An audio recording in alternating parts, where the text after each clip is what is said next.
जानते हैं कि पूरा देश सावित्रीबाई फुले का जन्म दिवस मनाया जा रहा है। उनका 3 जनवरी 1831 में जन्म हुआ था और महाराष्ट्र नए गांव के उनका जन्म स्थान है।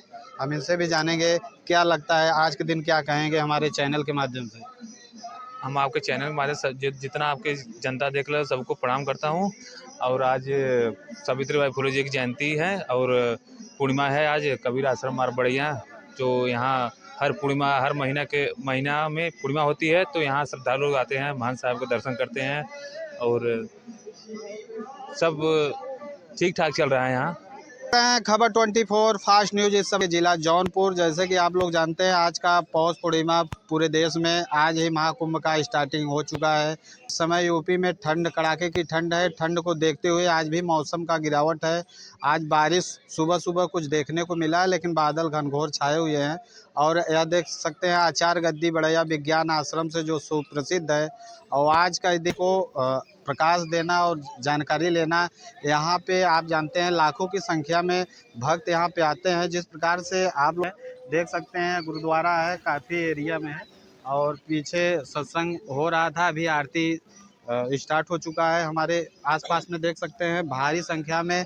और कैमरामैन इधर दिखाइए, बच्चे भी यहाँ पे आ चुके हैं, क्योंकि बच्चे ही कल के भविष्य। जन्म दिवस के रूप में पूरे देश में मनाया जा रहा है।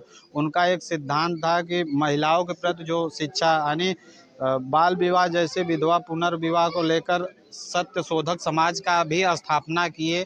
और इसके जो पति उनके ज्योतिबा भाई फुले के द्वारा उनको शिक्षा प्राप्त करके आज अपने पूरे विश्व में महिलाओं के प्रति इतना जागरूक किए हैं कि आप जानते हैं 33% आरक्षण। अरविंद कुमार राय।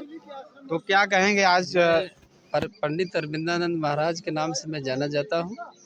आज पौष पूर्णिमा पर मैं यहाँ पर आया हूँ और यहाँ सत्संग भी सुना। और जैसा कि आप बता रहे हैं कि सावित्रीबाई के बारे में कुछ बात आप करें, तो सावित्रीबाई फुले जो है एक प्रथम शिक्षिका, अगर देखा जाए तो प्रथम शिक्षिका महिला शिक्षिका थी। क्योंकि हमारे जब अंग्रेज़ शासन कर रहे थे हमारे देश में, तब जो है महिलाओं को जो है शिक्षा नहीं दिया जाता था, वर्जित था। हमारे धर्म में, सनातन धर्म में भी था कि महिलाओं को पढ़ाया न जाए। लेकिन सावित्रीबाई फुले भी नहीं पढ़ी थी, लेकिन जब इनका विवाह जो है ज्योतिबा फुले से हुआ, जब घर पर आई तो उन्होंने देखा ज्योतिबा फुले तो पढ़े हुए थे इनके पति, इन्होंने पहली बार जो है अपनी पत्नी को पढ़ाना शुरू किया। और जब इनकी पढ़ाई शुरू हुई तो इनके जो ससुर थे उनको बड़ा नागवार लगा, उनको अच्छा नहीं लगा। क्यों? क्योंकि उस समय ये समाज में ऐसी प्रथा थी कि महिलाओं को शिक्षा न दिया जाए। तब लेकिन जब उन्होंने एक शर्त रख दी, उनके ससुर ने शर्त रखी कि यदि सावित्रीबाई फुले तुम मेरी बहू हो, यदि तुम पढ़ना चाहती हो तो मेरे घर को छोड़ना होगा। अगर ये छोड़ सको तो छोड़ोगी तभी पढ़ पाओगी। अगर हमारे घर में रहना है तो आप जो है पढ़ाई नहीं कर सकती हैं। उस समय कठिन परिस्थिति को देखते हुए सावित्रीबाई फुले और उनके जो पति थे ज्योतिबा फुले ने, दोनों ने निर्णय लिया कि हम जो है घर पर भले ही नहीं रहेंगे, घर को छोड़ देंगे, लेकिन पढ़ाई नहीं छोड़ेंगे। ज्योतिबा फुले ने अपनी पत्नी को लेकर के, सावित्रीबाई फुले को लेकर के बाहर चले गए, किराए के घर पर रहने लगे। और वहाँ पे इन्होंने सावित्रीबाई फुले को पढ़ाया। और जब सावित्रीबाई फुले पढ़ ली, क्योंकि महिलाओं को पढ़ाने के लिए, बालिकाओं को पढ़ाने के लिए एक महिला शिक्षक की आवश्यकता थी, तो जब वहाँ उस समय कोई महिला शिक्षक थी ही नहीं पढ़ाने के लिए, तब कौन पढ़ाए? पुरुष तो पढ़ा ही नहीं सकता था। और इसलिए जो है वो पहली बार जो है सावित्रीबाई फुले को शिक्षित किए और पढ़ाने के लिए तैयार किए। और उनके जीवन में क्या घटनाएं और घटी कि जब सावित्रीबाई फुले जाती थी पढ़ाने, तो उनके जो विरोधी थे, जो वो चाहते थे कि इनको न पढ़ाया जाए, बालिकाओं को जो पढ़ा रहे थे विरोध कर रहे थे, तो क्या करते थे, रास्ते में जब सावित्रीबाई फुले जाती थी तो वो 2 साड़ी लेके जाती थी।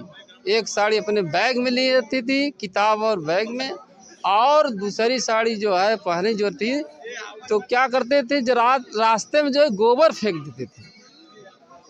गोबर फेंक देती थी और जब गंदा हो जाता था, जब स्कूल पहुंचती थी तो तो उस जो है वस्त्र को, अपनी साड़ी को दूसरा बदल करके फिर वो दूसरी साड़ी जो बैग में ली रहती थी वो पहनती थी।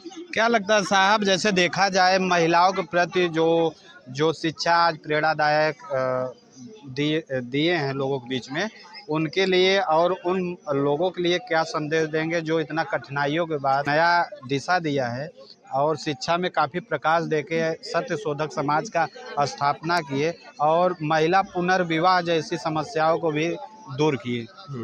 ऐसा है कि आपके मैं चैनल के माध्यम से बताना चाहूँगा कि सावित्रीबाई फुले जो इन्होंने अपना जो है त्याग किया था, इतना जो महिलाओं को पढ़ाने के लिए, महिलाओं को उत्थान के लिए, वो आज के परिप्रेक्ष्य में तो बहुत महत्वपूर्ण है। और हमें लगता है कि आज अगर सावित्रीबाई फुले अगर नहीं होती तो आज महिलाएं जो मुख्य धारा से बहुत अलग होती।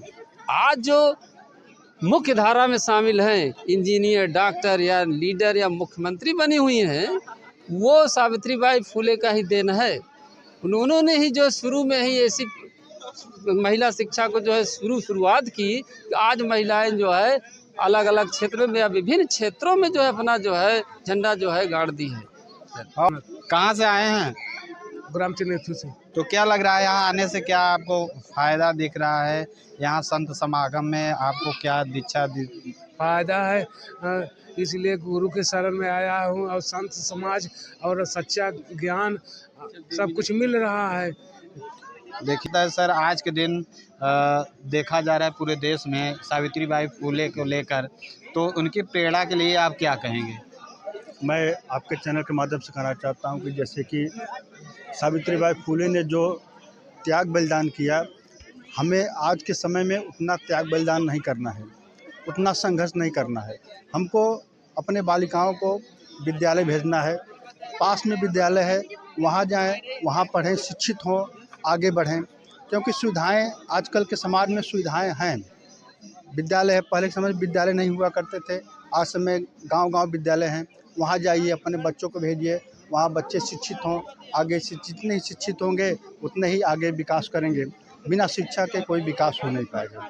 इसलिए हम आपके चैनल माध्यम करना चाहते हैं कि सभी लोग अपने बच्चों बच्चियों को जो है शिक्षित करें, इसी में भला है, देश का भला है। 2-4 दिन से है। अच्छा, देखिए बच्चे हैं, क्योंकि दादाजी क्या नाम हुआ? हाँ, क्या नाम हुआ? हमारा नाम संतू है। तो कब से आ रहे हैं यहाँ पे? यहाँ पर अरे 1 घंटा हो गया। तो क्या लग रहा है, आज पौष पूर्णिमा है, इसके लिए क्या कहेंगे? हाँ, पूर्णिया से है पूर्णिमा। आज महाकुंभ का स्टार्ट हुआ है। हाँ हाँ हाँ हाँ। क्या नाम हुआ? मेरा मिथिलेश। तो कब से आ रहे हैं यहाँ पे? हम तो सर यहाँ तो करीब आते हुए काफ़ी दिन हुआ। तो क्या लग रहा है, यहाँ आने से क्या लाभ मिल पा रहा है, या गुरु के दिए हुए आध्यात्मिक ज्ञान पे अध्ययन करने से क्या अंतर देखने को मिला? देखिए, चूँकि सदगुरु कबीर साहब का जो ज्ञान है वो वाणी का विषय नहीं है, वो अंतर्मुख रहस्य विद्या है। उसे जो भक्त भजन करता है गुरु के अनुकूल, वो खुद उसके आनंद में रहता है, वो कहने में नहीं है। जब कहने में नहीं, मैं उस वचन को मैं कैसे कहूँ आपके सामने कि सदगुरु कबीर साहब का ये ज्ञान है, वो अंतर्मुखी विज्ञान है, जिसे कि सदगुरु कबीर साहब कहते हैं, हाँ कहूँ तो है नहीं, ना ही कहा न जाए, हाँ नाही के बीच में साहेब रहा समाये। तो मैं प्रत्यक्ष कैसे कह दूँ, क्योंकि सदगुरु कबीर साहब का गुण रहस्यों का उन्होंने खुद इस संसार में लाकर दिए। ये विद्या किसी के पास नहीं है, जल्दी होगा भी तो कोई जानता नहीं है।